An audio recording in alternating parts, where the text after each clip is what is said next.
जय श्री राधे दोस्तों। आइए सुनते हैं आज की कहानी। सुशील नाम के एक ब्राह्मण थे।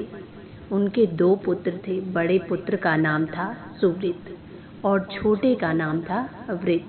दोनों युवा थे और गुण संपन्न थे। अनेक विद्याओं का उन्होंने विशारद प्राप्त किया। एक बार दोनों घूमते घूमते प्रयाग पहुंच गए और संयोग से उस दिन जन्माष्टमी थी और इसीलिए माधव जी के मंदिर में बहुत बड़ा उत्सव था। महोत्सव को देखने के लिए दोनों निकल पड़े और अब दोनों भाई रास्ते में चल ही रहे थे कि जोरों की आंधी के साथ बारिश हो गई और दोनों रास्ता भटक गए, एक दूसरे से अलग हो गए। किसी एक निश्चित स्थान पर जाना उनके लिए बहुत कठिन था। अब एक भाई तो वेश्या के घर में चला गया और दूसरा चलते चलते माधव जी के मंदिर में पहुंच गया।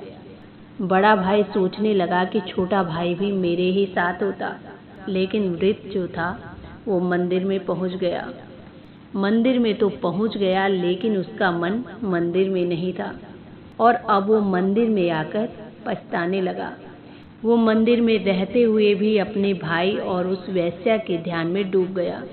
वहाँ भगवान की पूजा हो रही थी, लेकिन वो सामने खड़ा देख रहा था, पर वो वेश्या के ध्यान में तल्लीन था। वहाँ पर भगवान की पूजा अनेक प्रकार से स्तुति हो रही थी, लेकिन वो देखते सुनते हुए भी कुछ नहीं देख रहा था। वो वहाँ पर एक निर्जीव के समान खड़ा था और इधर वेश्या के घर में उसका बड़ा भाई जो था, उसकी वहाँ पर बड़ी विचित्र दशा थी। उसको वहाँ पर रुककर पश्चाताप होने लगा।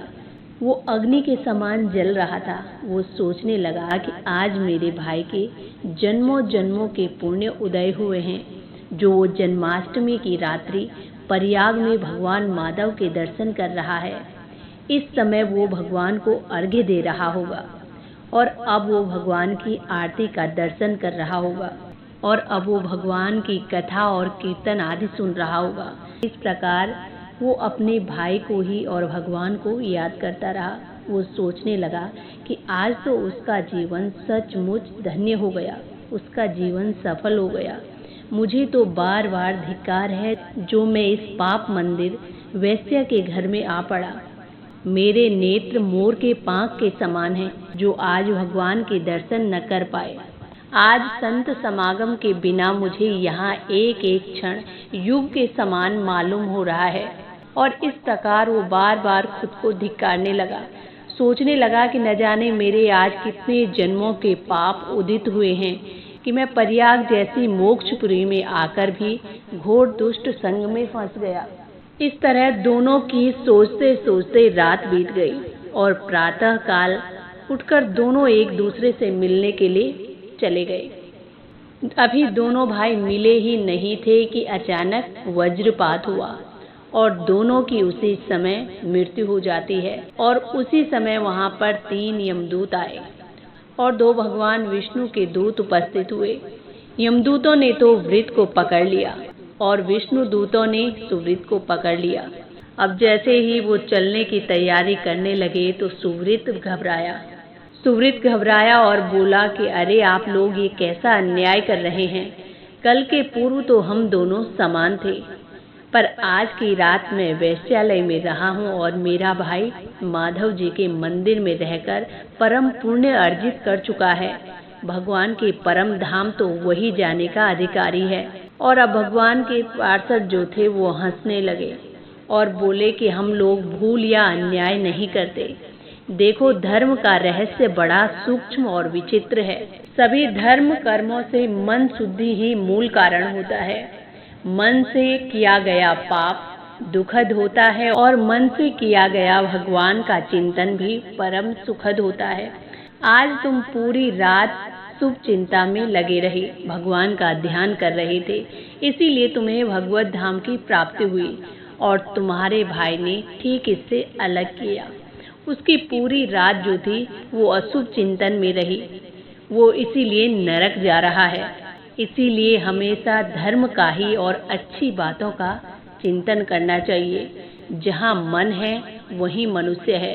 मन अगर वेश्यालय में हो तो मनुष्य का मंदिर में रहकर भी कोई फायदा नहीं, और मन भगवान में है तो वो चाहे कहीं भी हो, भगवान में ही है।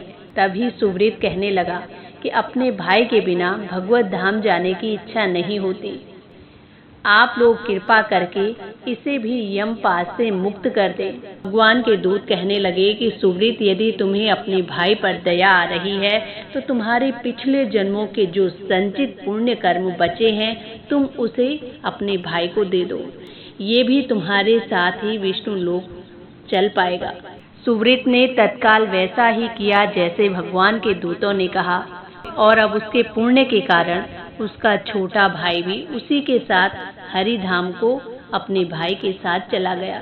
तो इस प्रकार बड़े भाई ने अपने संचित पुण्य कर्मों के कारण अपने छोटे भाई को भी यमपाश से मुक्त करा दिया और हरिधाम की प्राप्ति करवाई। तो ये थी आज की कहानी। इसी के साथ जय श्री राधे, जय श्री कृष्ण।